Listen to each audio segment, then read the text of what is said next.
The ballroom shimmered with gold and white lights, the kind meant to impress donors, investors, and board members alike. Crystal chandeliers glowed overhead, reflecting off polished marble floors where elegantly dressed couples already swayed to a soft melody. Waiters moved silently between tables draped in black and silver, carrying trays of champagne and carefully plated dinners. This was the pinnacle of corporate Christmas charity, a spectacle of wealth and influence. For Evelyn Hart, CEO of Hartwell Industries, this was just another obligation on her calendar. She stood near the entrance, her posture impeccable, her black evening gown tailored to perfection. She smiled when approached, shook hands, and exchanged pleasantries, her voice smooth and practiced. But her eyes kept drifting down to the small figure standing beside her. Her daughter Lily. Lily Hart was 8 years old, with soft brown curls tucked behind her ears and wide, observant eyes that missed nothing. She wore a simple blue dress with tiny silver stars stitched along the hem, a stark contrast to the designer labels surrounding her. Her small fingers were wrapped tightly around Evelyn's hand, a silent anchor in a sea of overwhelming sensations.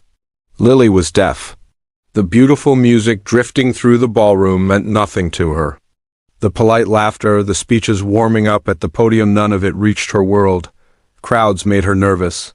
Too many moving mouths. Too many expressions she couldn't read fast enough.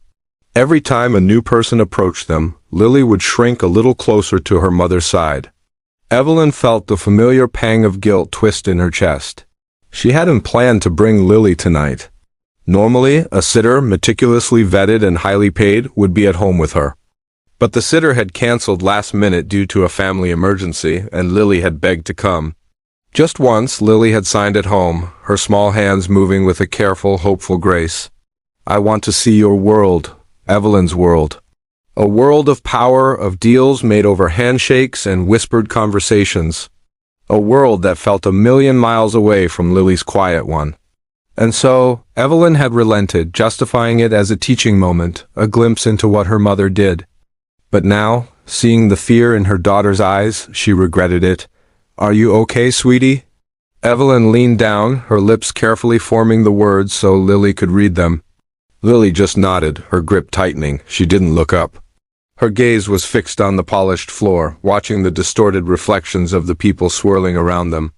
A man with a booming laugh and a shiny watch approached. "Evelyn, marvelous to see you. And who is this little one?" he asked, his voice overly loud as if that would somehow bridge the gap of silence. Evelyn's smile became a little more strained. "This is my daughter, Lily," she said, her hand gently resting on Lily's shoulder. The man beamed, leaning down towards Lily. "Hello, Lily. Having a good time?" he bellowed. Lily flinched and buried her face in Evelyn's dress. The man chuckled, oblivious. "A bit shy, is she?" He patted Evelyn's arm and moved on, swallowed back into the crowd. Evelyn knelt down, turning Lily to face her. She signed slowly. "I'm sorry." "I know this is a lot." Lily looked up, her own small hands moving.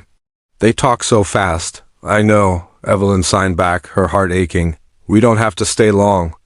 We'll get some dessert, and then we can go home and watch your favorite movie. How does that sound?"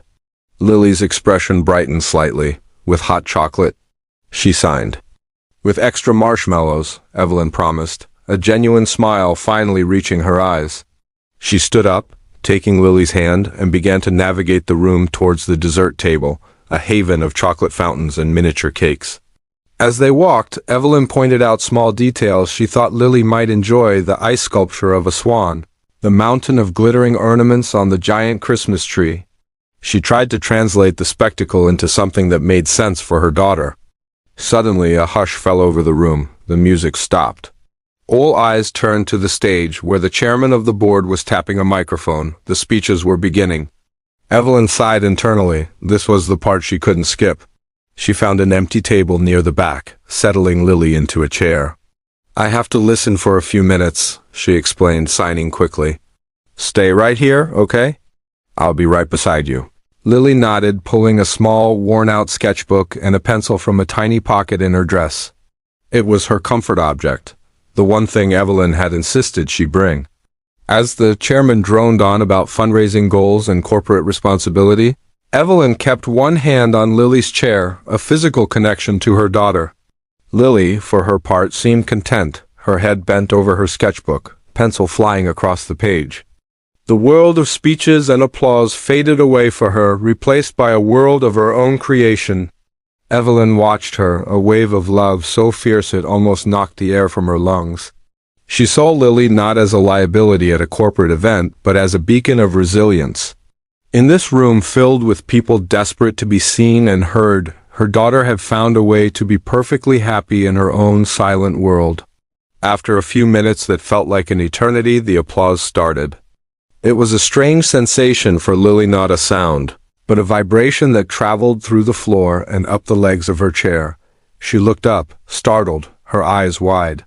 She saw hundreds of pairs of hands coming together in a rhythmic motion. It was a part of her mother's world she had never seen before. A curious look crossed her face. Evelyn leaned over. "They're clapping," she signed. "It means they like the speech." Lily watched for a moment longer, then looked down at her sketchbook. She held it up for Evelyn to see. On the page was a surprisingly detailed drawing of the ballroom. But it wasn't the grand chandeliers or the wealthy guests that Lily had focused on. She had drawn the waiters, their focused expressions as they balanced trays. She had drawn the musicians, their fingers poised over their instruments. And in the corner she had drawn a woman in a black dress holding the hand of a little girl in blue. The woman's face in the drawing wasn't the powerful CEO, it was just a mom, and she was smiling. Tears pricked at Evelyn's eyes. She had been so worried about showing Lily her world, a world of power and noise. But Lily, in her quiet, observant way, had seen something else entirely. She had seen the people, the details, the connection. She had seen the heart of it all. Evelyn wrapped her arms around her daughter, holding her tight. "It's beautiful, Lily," she whispered, her voice thick with emotion, forgetting for a moment that Lily couldn't hear her. Then she remembered, and she signed it instead, her hand speaking the love her voice could not. "It's beautiful," the speeches continued, the networking resumed, but Evelyn didn't care anymore. She sat with Lily, asking her about her drawing, their hands dancing in a silent, private conversation. In the middle of the shimmering, noisy ballroom, Evelyn Hart finally understood. Her world wasn't the chandeliers or the stock prices. It was this small, brave girl who saw stars in a simple blue dress and love in a crowded room. And for the first time that night she felt truly, completely present. The charity dinner was no longer an obligation. It was the place she discovered the most valuable thing she would ever possess. Evelyn leaned down just a bit, her hands moving with gentle precision as she signed, "We won't stay long. If you get uncomfortable at any point, we'll leave right away." Lily gave a small nod, but her hand, tucked inside her mother's, tightened its grip. The moment they stepped into the grand ballroom, all eyes were on them. It was a ripple effect, a wave of curiosity washing over the sea of tuxedos and evening gowns. Some people offered warm, genuine smiles in Lily's direction. Others wore masks of polite confusion, their gazes lingering just a second too long. A few whispered behind their hands, the realization dawning that the powerful CEO, Evelyn Croft, had brought her child to the most exclusive corporate gala of the year. Evelyn, however, was a fortress. She paid the whispers no mind, her focus solely on the small hand in hers. She guided Lily with an unspoken confidence. Weaving through the crowd towards their table, a prime spot near the center of the room reserved for major donors and the company's top executives. As they settled into their seats, Lily's eyes began to scan the vast room. They darted from one face to the next, taking in the scene. She watched people talking with animated gestures, their heads thrown back in laughter as they raised crystal glasses for a toast. A small furrow appeared between her brows, a sign of her unease. Evelyn leaned in close, her presence a comforting shield. Her hands formed the familiar, reassuring words, "It's okay. You're safe here with me." Lily nodded again, a practiced response, but the genuine smile Evelyn longed to see never quite reached her eyes. She remained a quiet observer, a small island in a swirling ocean of adult conversation. Across the room, standing near a towering floral arrangement, Daniel Reed nervously adjusted the collar of his suit. It felt stiff and unfamiliar, a second-hand purchase he made just last week for an occasion he never thought he'd attend. He smoothed down the lapels for the 10th time, his heart thumping a nervous rhythm against his ribs. He wasn't supposed to be here either. He was a junior programmer from the 3rd floor. A world away from this glittering display of wealth and power. An administrative error had sent the invitation his way, addressed to a D. Reed in the executive department. Instead of correcting the mistake, a wild, impulsive thought had taken root. What if he just went? So here he was, an imposter in a borrowed suit, nursing a glass of sparkling water he was too nervous to drink.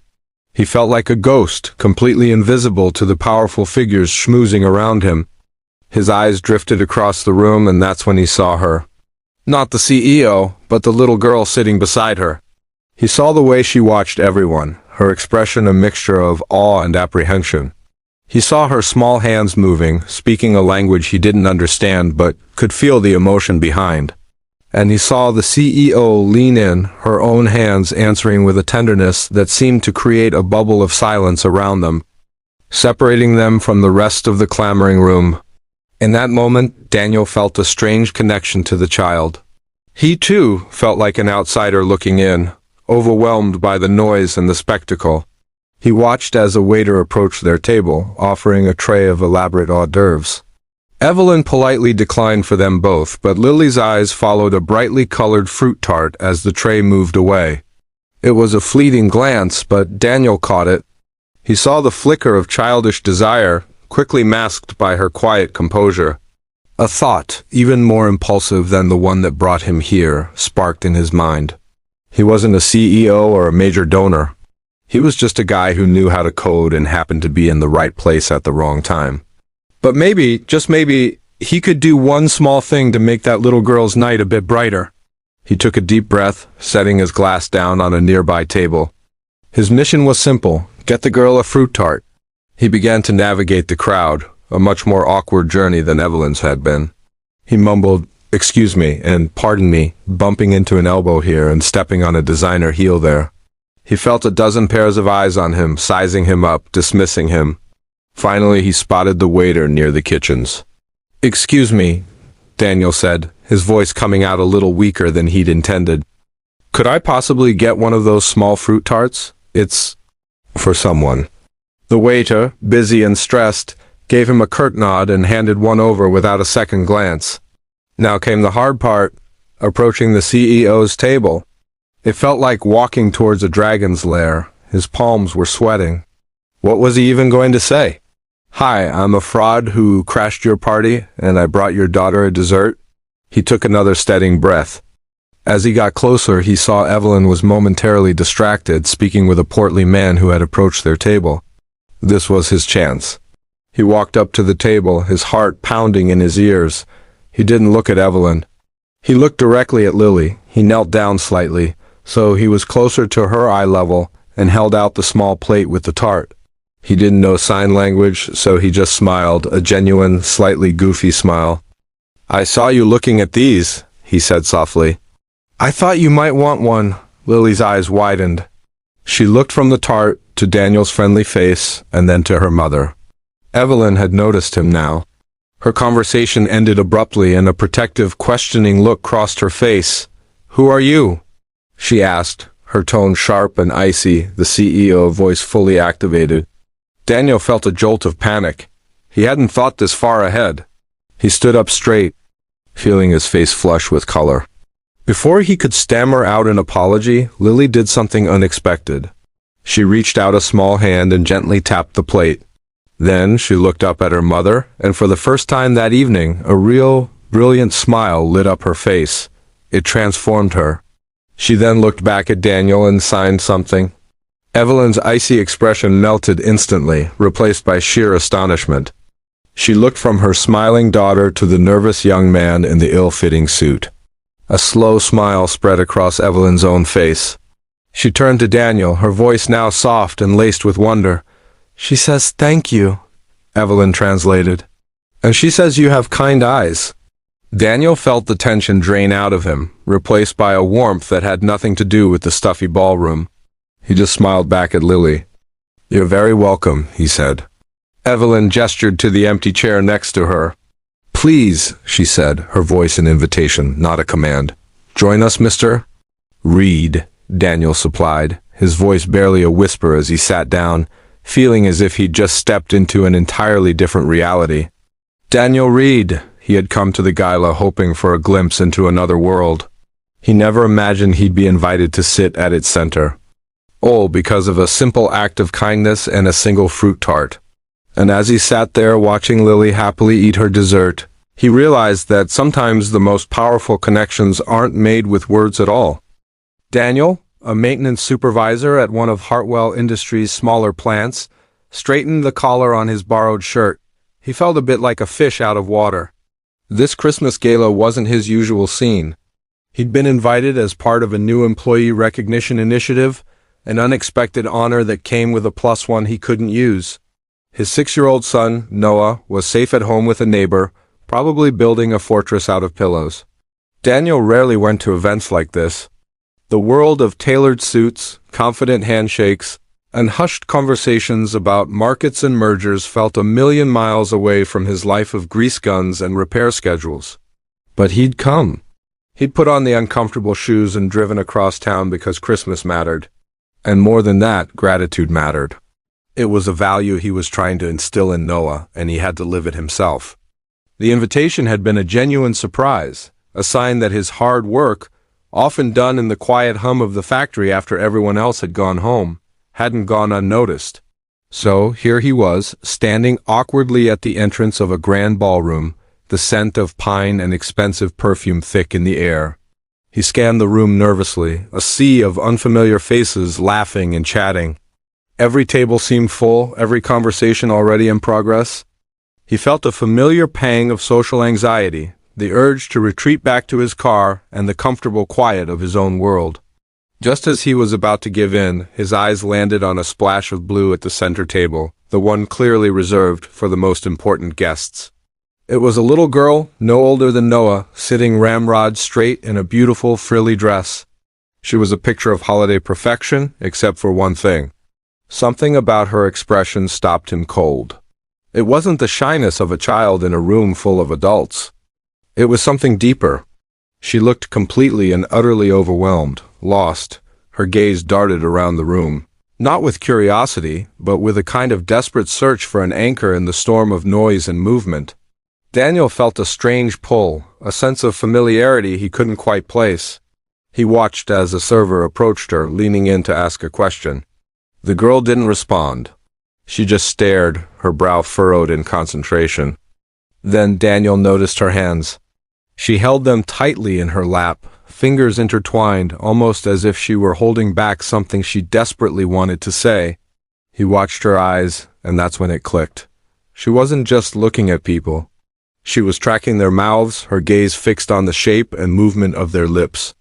When a sudden, loud burst of applause erupted from a nearby table, she flinched, not from the sound, but from the sudden, sharp vibration that must have rippled through the floor. Recognition hit Daniel like a quiet, resonant bell. A memory, sharp and poignant, surfaced from the depths of his heart. She's deaf. He swallowed hard against the lump forming in his throat. His late wife, Maria, had been deaf. They had met in a community college sign language class, where her vibrant spirit and expressive hands had captivated him completely. And now his beautiful, brilliant son, Noah, was also deaf. He was navigating the world with the same quiet resilience, the same sharp eyes that saw what others only heard. In that moment, the grand ballroom, the corporate executives, and his own feelings of inadequacy all faded into the background. All he could see was that little girl in the blue dress, a tiny island in a vast ocean of sound. He knew that look. It was the look of trying to piece together a puzzle with half the pieces missing. The look of being present but not quite included. It was a look he'd seen on Maria's face in the early days of their relationship, when she was struggling to feel comfortable with his hearing friends. It was a look he sometimes saw on Noah's face at the park when the other kids forgot to look at him when they spoke. He watched as the man next to her, presumably her father, leaned in. Daniel recognized him from the company newsletter. It was Mr. Hartwell himself, the CEO. Mr. Hartwell spoke to his daughter, his expression kind, but his face turned slightly away from her. The girl just nodded, her eyes wide and uncertain. She couldn't understand him. Not really. Not like this. A wave of empathy, so powerful it almost knocked him off his feet, washed over Daniel. He knew the frustration, the isolation that could creep in even when surrounded by people who loved you. He had to do something. The anxiety that had been clinging to him all evening was replaced by a sense of purpose. This was a language he knew. This was a world he understood. Taking a deep breath, he began to walk towards the center table. Each step felt both heavy and light. He was just a maintenance guy, about to interrupt the CEO of the entire company. His heart hammered against his ribs. What was he thinking? They would probably think he was crazy, or worse, looking for some kind of favor. But then he looked at the little girl again, and his resolve hardened. This wasn't about him, or his job, or climbing some corporate ladder. This was about a little girl who deserved to be part of the magic of Christmas, not just a silent observer of it. He reached the table and paused, waiting for a lull in the conversation. Mr. Hartwell looked up, a polite but questioning smile on his face. "Excuse me, sir," Daniel began, his voice a little shaky. "I'm Daniel. I work at the Northwood plant." Mr. Hartwell's smile widened slightly. "Daniel, of course. We're so glad you could make it." His gaze was professional, expecting Daniel to offer a quick pleasantry and move on. But Daniel's attention was on the little girl, who was now staring at him with wide, curious eyes. Daniel smiled gently at her, then turned his focus back to Mr. Hartwell. "Sir, I hope this isn't too forward, but I noticed your daughter." He hesitated, then decided to be direct. "My son is deaf. My late wife was too." The shift in Mr. Hartwell's expression was immediate. The polished CEO mask fell away, replaced by the unguarded look of a concerned father. "Oh," he said, the single word full of surprise and something else. "Relief? Yes, Lily, this is our first big event like this. We're still figuring things out." Daniel's heart ached for him. He knew that journey. The endless appointments, the conflicting advice, the fierce, protective love that felt both overwhelming and not nearly enough. Daniel crouched down so he was at eye level with Lily. He caught her gaze, and then slowly and clearly he began to sign. "Hello, my name is Daniel. You have a very beautiful dress." Lily's eyes widened in astonishment. A slow, hesitant smile spread across her face. She looked at her father, her expression a mix of disbelief and sheer delight, before turning back to Daniel. Her small hands, which had been clenched so tightly in her lap, lifted. With a shy but definite movement, she signed back. "Thank you." "I like your tie." A laugh escaped Daniel's lips, a genuine, unburdened sound. Over the next few minutes, the world of Hartwell Industries disappeared. There was only the silent, fluid conversation between a maintenance supervisor and the CEO's daughter. Daniel asked her about her favorite part of Christmas. She told him, with animated hands, about the twinkling lights and the silent, graceful fall of snow. He told her about Noah and how they were building a gingerbread house that was currently leaning a bit like the Tower of Pisa. Mr. Hartwell watched them, his eyes shining with unshed tears. The noise and clatter of the gala faded into a distant hum. In the heart of the corporate celebration, a small, quiet space of true connection had opened up. Daniel had come to the party feeling invisible, an outsider looking in. But in seeing a little girl who felt the same, he had found his voice. Not in the loud, confident chatter of the room, but in the silent, graceful language of his hands, a language of love, passed down from his wife, and now shared with his son. And tonight he'd shared it with a new friend, reminding everyone, including himself, that the most meaningful connections often happen when we have the courage to speak, even without a single word. Thank you for watching. If you enjoyed this story, please like and subscribe for more. Sign language wasn't something Daniel had learned casually. It was a language he'd acquired through love and loss, a dialect of the heart he shared with his late wife. Now, it was a ghost on his fingertips, a constant, quiet hum beneath his skin. In this grand hall, surrounded by the clinking of glasses and the murmur of polite conversation, he felt like an outsider, a relic from a different time. He watched Evelyn Hart, the matriarch whose name was practically a city landmark, holding court at the center table. Her daughter Lily sat beside her, a beautiful but silent figure in the whirlwind of social pleasantries. Lily's eyes, he noticed, were always moving, taking everything in, but her expression remained carefully neutral, a mask of polite indifference. Daniel knew that look. He'd seen it on his wife's face in crowded rooms, a quiet retreat into a world no one else could enter. An impulse, strong and undeniable, took hold of him. He had to reach her. He had to let her know she wasn't invisible. Without a second thought, he picked up his water glass, the condensation cool against his nervous palm. He stood, his heart a steady drum against his ribs, and began the slow walk toward the center table. Each step felt deliberate, a journey across a vast, silent ocean. The air seemed to thin as he approached, conversations dipping as heads turned his way. Who was this man, daring to approach the unshakable Evelyn Hart? Evelyn herself noticed him, her posture straightening, a queen assessing a visitor to her court. Her eyes were sharp, calculating, a silent question hanging in the air. Daniel stopped a respectful distance away, ensuring his hands were clearly visible. He offered a small, disarming smile, hoping it conveyed his harmless intentions. He let his gaze soften as it met Lily's, then he let his hands speak the words his voice couldn't. The movements were fluid, ingrained in his memory, a tribute to the woman he'd loved. "Hello, I hope I'm not interrupting." He paused, his hands still, letting the message settle. Then he continued, the motion gentle, reverent. "I just wanted to say, your daughter is beautiful." The effect was instantaneous. The air crackled with a sudden, sharp silence.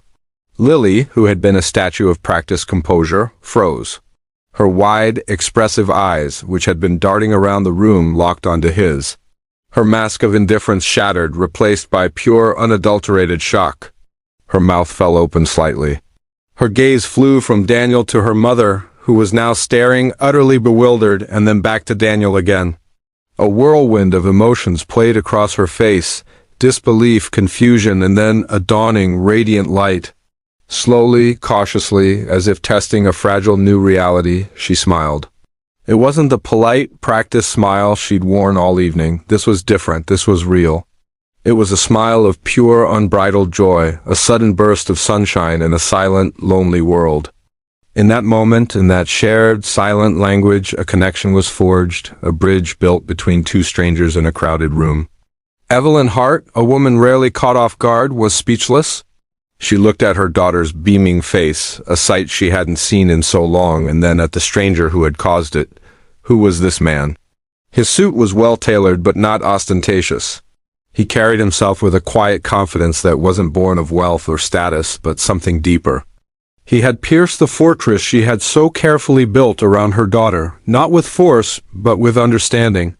For the first time that evening, Evelyn's sharp, businesswoman's gaze softened with a flicker of something else, curiosity and perhaps a hint of gratitude. She cleared her throat, finding her voice. "And you are?" Daniel turned his attention to her, his smile still gentle. "My name is Daniel," he said simply, his voice calm and steady. He didn't offer a title or a company name. He just offered himself. Lily's smile hadn't faded. She watched him, her eyes bright with unshed tears of happiness. She raised her hands, her own movements a little hesitant, as if she hadn't used them for this purpose in a long time. "Thank you," she signed. "No one has in a long time." Daniel's heart ached with a familiar mix of joy and sorrow. He understood. He knew the loneliness of being in a world that didn't speak your language. "I'm glad I did," he signed back, his hands moving with the grace of a cherished memory. The story of the man who spoke to Lily Hart with his hands spread through the gala like wildfire. People glanced over, their whispers a stark contrast to the profound silence that had just passed between Daniel and Lily. Daniel wasn't looking for attention. His world, for a brief, beautiful moment, had narrowed to just one person, the girl who smiled as if seeing the sun for the first time. He had come here tonight feeling adrift, a man haunted by the language of his past.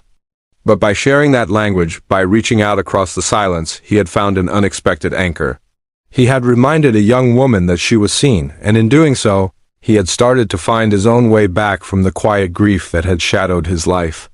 The evening was far from over, but for Daniel, Lily, and even the formidable Evelyn Hart, everything had already changed. The rest of the evening passed in a blur for Lily. Usually, events like this were an exercise in endurance. She would sit, smile when prompted, and count the minutes until she could retreat back into her world of books and silence. But tonight was different. Tonight she felt a spark. After Daniel returned to his table, her gaze kept drifting back to him.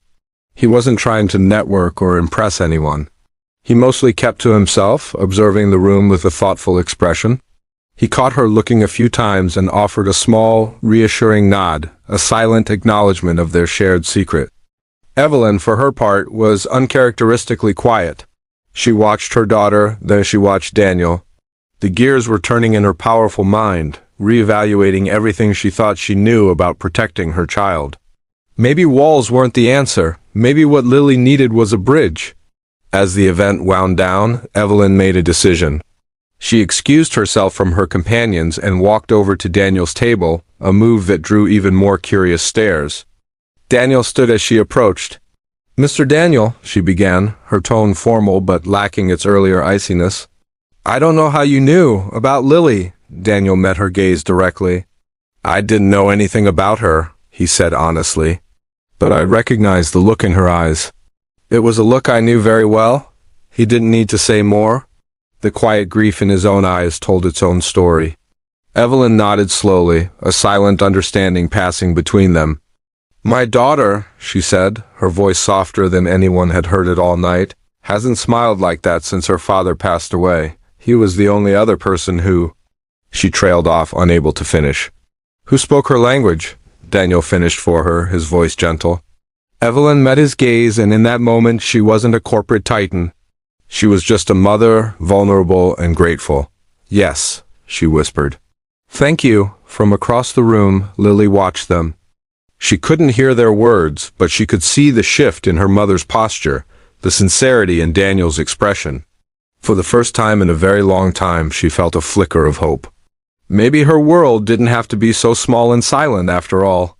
Maybe, just maybe, someone was finally willing to learn her language again. As Daniel prepared to leave, he caught Lily's eye one last time. He smiled and signed, "Good night, Lily." Her heart soared. She smiled back, a genuine, radiant smile that lit up her entire face, and signed back, "Good night, Daniel." And in that silent exchange, a new story began. In the hushed, elegant world of five-star dining, where the clinking of fine cutlery and murmured conversations formed a delicate symphony, 6-year-old Lily sat in a bubble of silence. Her world was vibrant, full of colors and feelings, but it was a world she struggled to share. Her mother, Evelyn, a titan of industry accustomed to commanding boardrooms with a single glance, found herself utterly powerless here. She loved her daughter fiercely, but the bridge of communication between them was a fragile one, built of hesitant gestures and often frustrated attempts at lip-reading. Tonight, Lily was trying to describe the magical fireworks she'd seen on her birthday. Her little hands flew, fingers dancing in the air, creating shapes that were a language all their own. But to Evelyn, it was a beautiful, heartbreaking puzzle she couldn't solve. She watched, her heart aching with a familiar mix of love and inadequacy, as Lily's initial excitement slowly faded, replaced by a shadow of resignation. The light in her daughter's eyes dimmed, and her hands dropped to her lap. Another story lost in translation. Evelyn's own world of billion-dollar deals and corporate strategy felt laughably simple compared to this one profound challenge, understanding her own child. Just as the silence between them grew heavy, a waiter approached their table. He was a young man with kind eyes and a gentle demeanor. He placed their entrees down with practiced ease, but then he paused. His gaze wasn't on Evelyn, the powerful CEO, but on Lily. He hadn't missed the flurry of her hands or the subsequent slump of her shoulders. He smiled, a small knowing smile, and then he did something that shifted the very axis of Evelyn's world. He raised his hands. With fluid, graceful movements, he began to sign. The gestures were not hesitant or clumsy. They were confident, a natural extension of his thoughts. He signed, asterisk that looked like a beautiful story. "Were you talking about fireworks?" Asterisk. Lily's head snapped up. Her eyes, which had been downcast just a moment before, widened in astonishment. For a beat, she just stared as if seeing a mirage. Then a slow, brilliant smile spread across her face, a sunrise after a long night. She signed back, her movements suddenly quick and excited, a torrent of communication unleashed. Asterisk, you know sign language? Asterisk, the waiter, whose name tag read Daniel, laughed softly and nodded. He signed back, asterisk, yes, my son and my wife are deaf. Well, my son is. My wife was. Asterisk, his expression held a flicker of old sadness, but it was quickly replaced by the warmth of his smile as he focused on the little girl before him. Asterisk, I'm Lily, asterisk, she signed, her whole being radiating joy. Asterisk, Daniel, asterisk, he replied with his hands. Asterisk, it's very nice to meet you, Lily. Asterisk, their hands moved in a silent, effortless conversation. Daniel asked her about her favorite colors, her pet hamster, and the fireworks she'd been trying to describe. Lily responded with an energy Evelyn hadn't seen in months. She was animated, her face expressive, her hands telling stories with a clarity that transcended sound. It was like watching a flower, once tightly furled, finally unfurl its petals in the sun. She was seen, she was understood. Evelyn sat frozen, a spectator to this miracle. Her heart pounded in her chest, a frantic rhythm against her ribs. In all her years of high-stakes negotiations and commanding corporate empires, no one had ever disarmed her so completely, so utterly, without speaking a single word. This simple act of communication from a stranger held more power than any contract she had ever signed. It was a raw, profound connection that she, with all her resources and influence, had failed to forge. A wave of emotion, gratitude, envy, and a deep, humbling awe washed over her. She couldn't tear her eyes away from her daughter. Lily was glowing, truly glowing, with a light that came from the soul-deep satisfaction of being heard. Finally, unable to remain a silent observer any longer, Evelyn stood abruptly. The legs of her chair scraped softly against the polished floor. She extended her hand toward Daniel, a gesture of corporate habit now filled with genuine, overwhelming emotion. "Thank you," she said, her voice unsteady, thick with unshed tears. "You have no idea how much this means to her." Daniel shook her hand, a little embarrassed by the attention. A faint blush rose on his cheeks. "It's nothing, ma'am," he said, his voice quiet. I recognize the look of wanting to be heard." Lily, oblivious to the adult exchange, tugged urgently at her mother's sleeve. When she had Evelyn's attention, she signed with rapid, emphatic movements, her face a beacon of pure happiness. Asterisk, he talks like me. He understands me. Asterisk, Evelyn blinked back the tears that were now threatening to spill over. She looked from her daughter's radiant face to the kind, unassuming waiter. In that moment, the world of five-star restaurants and business deals melted away. All that mattered was this connection, this bridge built by a stranger's kindness. It wasn't about the food or the service. It was about the profound, life-altering impact of one human being truly seeing another. That evening, Evelyn didn't just pay the bill. She left a tip that was more than Daniel's monthly salary, but it felt insignificant. With it, she left a note. It didn't mention money or business. It simply said, "You gave my daughter her voice back tonight. I am in your debt." She also included her personal contact information, along with an offer to fund the foundation in his late wife's name, a foundation dedicated to teaching sign language to hearing parents of deaf children. But the real change wasn't financial. That night, Evelyn went home and, for the first time, she didn't just look at the sign language books that had been collecting dust on her shelf. She opened one. She started with the letter A, then B, then C. Her movements were clumsy, hesitant, a stark contrast to Daniel's and Lily's grace. But she didn't stop. She practiced until her fingers ached, driven by the memory of her daughter's shining eyes. It was the beginning of a new conversation, a new chapter in her life. The journey would be long and difficult, but for the first time, Evelyn felt she had a map. It wasn't a map to a new market or a corporate takeover, but to something far more valuable, the heart of her own child. The story of Daniel and Lily reminds us that the most powerful connections are often made without a single word. It's about recognizing the humanity in each other and taking the time to learn someone else's language, whatever that language may be. It's a beautiful testament to how a simple act of empathy can change a life forever. Thank you so much for watching. If this story touched your heart, Please hit that like button and subscribe for more content that celebrates the quiet moments that make the biggest difference. We'll see you in the next video. The Christmas season always brings a certain kind of magic, doesn't it? Twinkling lights, festive carols, the smell of pine and cinnamon in the air. For Evelyn, this Christmas was supposed to be the pinnacle of her career. She had organized the city's most prestigious charity gala, a glittering affair designed to raise funds for underprivileged children. She'd spent months perfecting every detail, from the crystal chandeliers to the 5-course menu. Her goal was clear: to demonstrate the power of generosity through grand gestures and substantial donations. But as we all know, life often has a way of teaching us lessons in the most unexpected ways. Evelyn's world revolved around her daughter, Lily, a bright, curious 7-year-old with eyes that held the wisdom of an old soul. Lily was also deaf. Communication had always been a bridge Evelyn was determined to build. She learned sign language, filled their home with visual books, and became Lily's staunchest advocate. But out in the world, it was different. She saw the isolation Lily felt in noisy, crowded rooms, the way other children would stare, unsure how to connect. This gala was for children like Lily, yet Evelyn felt a familiar pang of anxiety as she helped her daughter into a velvet dress. She just wanted Lily to feel included, to feel the joy of the season. The ballroom was breathtaking. A sea of elegant gowns and sharp tuxedos, the clinking of champagne glasses, and a string quartet playing softly. Evelyn, holding Lily's small hand, felt a surge of pride. But as she navigated the room, making introductions and thanking donors, she noticed Lily's grip tightening. The little girl's eyes were wide, taking in the overwhelming scene. She wasn't excited, she was shrinking. People would smile at her, but their words were just movements of lips she couldn't understand.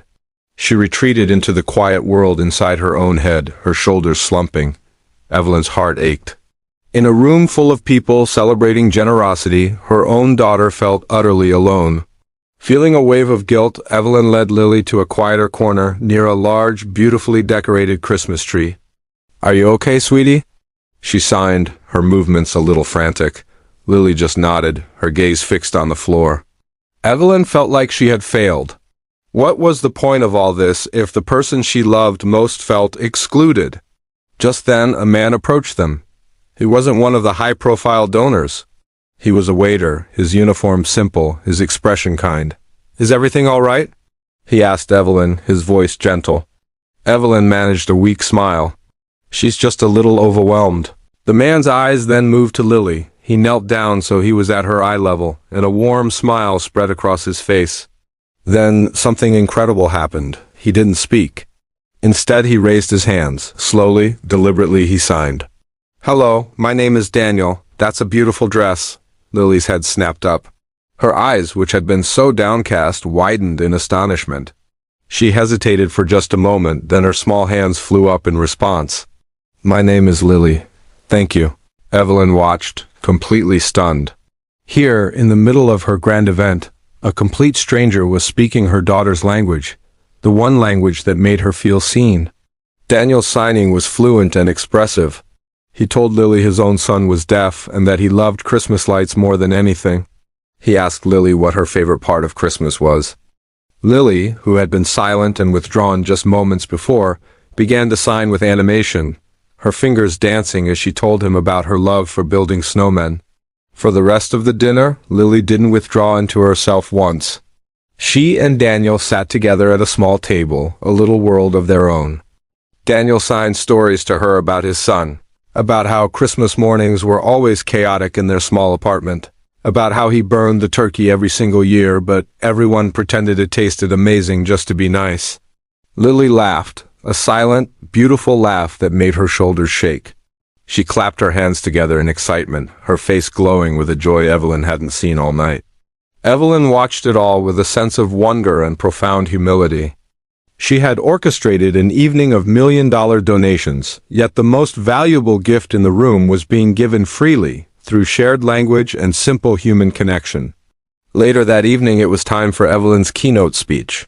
She stepped onto the stage, clutching the note cards she had meticulously prepared. But as she looked out at the sea of faces, her planned words felt hollow.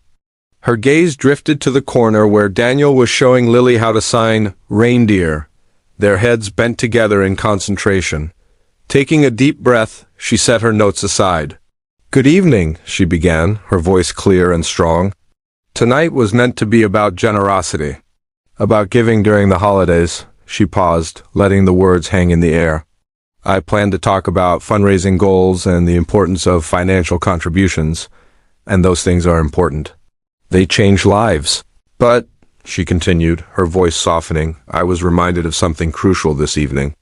I was reminded that generosity isn't always about what you can write on a check. Sometimes, the most profound act of generosity is learning someone else's language. Just so you can say hello." The room was silent, every eye on her. "Sometimes it's about taking the time to notice who feels alone in a crowded room and making space for them. It's about seeing a person, not their differences, and connecting with them on a human level." Her gaze found Daniel, and she offered him a smile filled with gratitude. "And sometimes," she concluded, her voice thick with emotion, "the greatest gift you can ever give is reminding a child that this world has room for them. That they are seen, they are valued, and they belong, exactly as they are." A wave of applause, warmer and more sincere than any she had heard all night, filled the ballroom. People weren't just clapping for a successful event. They were connecting with a universal truth. The gala was a huge success financially, exceeding all expectations.